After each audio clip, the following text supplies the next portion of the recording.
Hi, my name is Tanner Andre, and I will be introducing you to the newest SimX product launch, the Virtual Mannequin series. This series of cases includes a chest pain patient, abdominal pain patient, OB patient, pediatric patient, toxicology patient, and potentially several others. These cases are designed to replicate what you typically do with a high-fidelity sim mannequin. However, you can now practice in an immersive virtual environment and with a true-to-life virtual patient.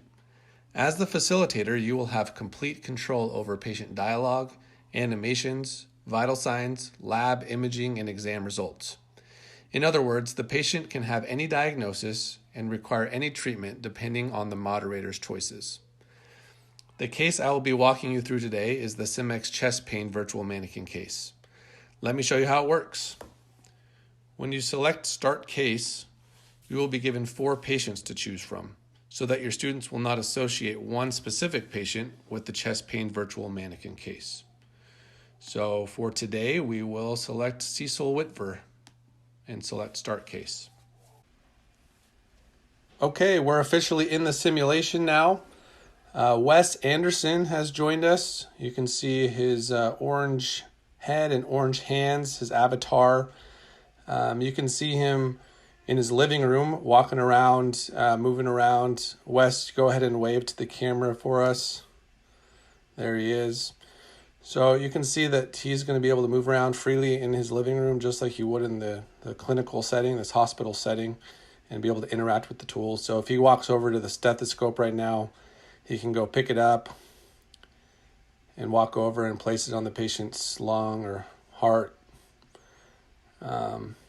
So let's have him get ready to see the patient. You can go wash his hands. I'll go first person view so you can see what he's seeing in the headset. And as he's washing his hands and donning gloves, I'll kind of show you the initial steps as far as how you're going to moderate this case. So once again, this is our chest pain virtual mannequin case, which means as the moderator or as the facilitator, you have complete control over what the outcomes are. This could be a STEMI, an NSTEMI, a pneumothorax. It could be something as simple as gastritis or anxiety. Maybe it's a pulmonary embolism. It's up to you. So we'll start with kind of the basics here. The most important part of almost all of our cases is the communication piece. So if Wes wants to talk to this patient, he can go ahead and open his mouth and start talking to the patient like he would in real life. Hi, my name is Dr. Wes. What brings you into the ER today? Okay, and patient can start talking back. So, hi, my name's Cecil. I started having some chest pain earlier this morning. So you can see I click the patient starts talking, his mouth starts moving. I click stop talking, his mouth stops talking. So you are the voice of the patient. You also have control of the dialogue of the nurse here. So Wes turns and looks at the nurse. So she can say something like, I'm one of the ED nurses. What do you want to do next? Okay, so you have control of the dialogue there. You can also have control of the hospital operator. So let's go ahead and get the patient hooked up to get some vitals so I can show you how you can control the vitals in the case. Some of the other fun, unique animations to this case is you can have the patient hold his chest in pain. You can have the patient, I'll stop that animation. You can also have him lift up his left leg, lift up his right leg. So there are certain animations you control as the moderator. So now that the patient's hooked up and we're getting vitals, you can look over at the monitor. So you see it here or on Wes's view. The student is able to see on the monitor what's going on with the patient.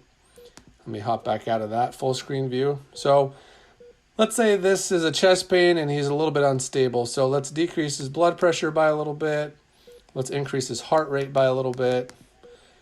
So now he's tachycardic, he's hypotensive. Let's drop his blood pressure a little more. We could decrease his oxygen if we wanted to, so he needs to be on oxygen.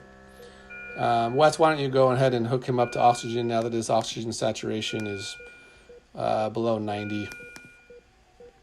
So you can see all the tools are completely functional. You have to actually hook the tubing up to the wall. You have to turn the oxygen on.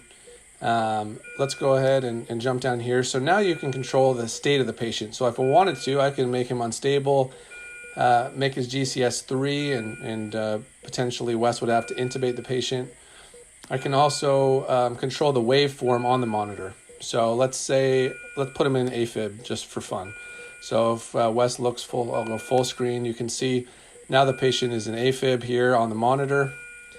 I can obviously have him go into VFib, VTAC, any of these different rhythms.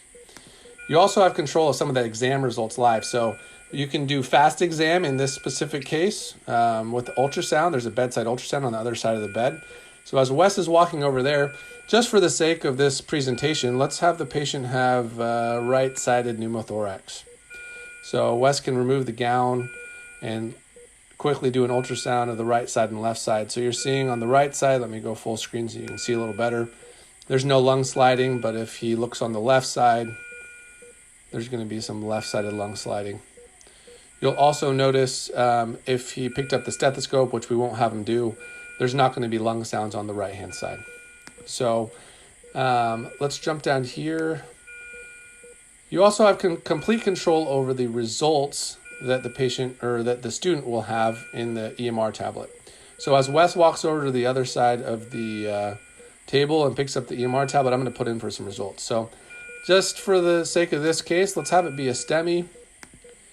We'll have it be a normal chest x-ray. CT is probably not necessary, but if they get one, let's have it be normal.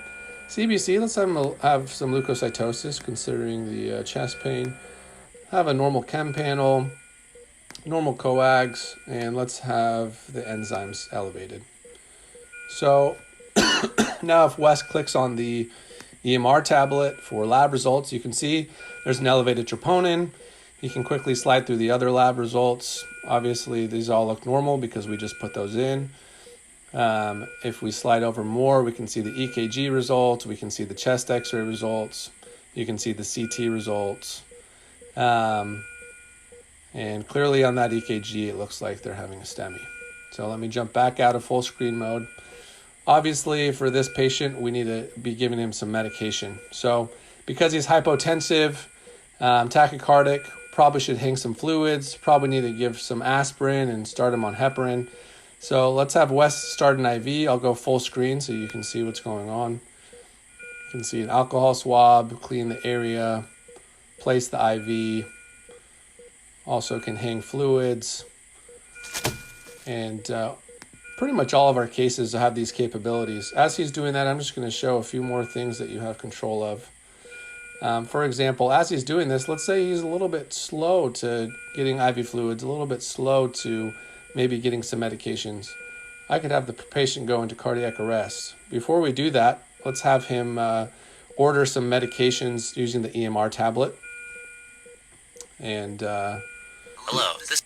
You can go ahead and see how those orders pop up on the Pyxis machine. So he's going to order entry. I'm going to go full screen so you can see better. So he's going to order some aspirin and maybe some heparin.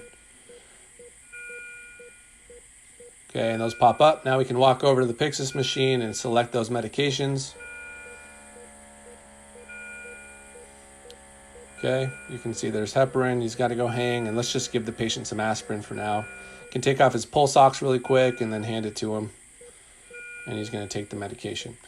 So all in all, there's a lot of capabilities. Wes, just to show off some of the other things, let's have you go over and open up a couple of the kits. So there's an intubation kit, and as he's doing that, I'm going to have the patient go into cardiac arrest. So now the monitor is pinging. Wes is concerned. He can check pulses really quick. If he had that pneumothorax still, we also have a chest tube kit. He needs to tell the nurse to start... Hey, Meg, can you start chest compressions, please? Chest compression. So he'll turn to the nurse and say, hey, let's start CPR. And I'll have her walk over and start chest compressions. Starting chest compressions. That just about wraps it up. You're seeing all the capabilities in this case. You can control all the results live during the case. You can change results, control the dialogue, control the computer player in the case. I hope you enjoy, and excited to have you try it out yourself.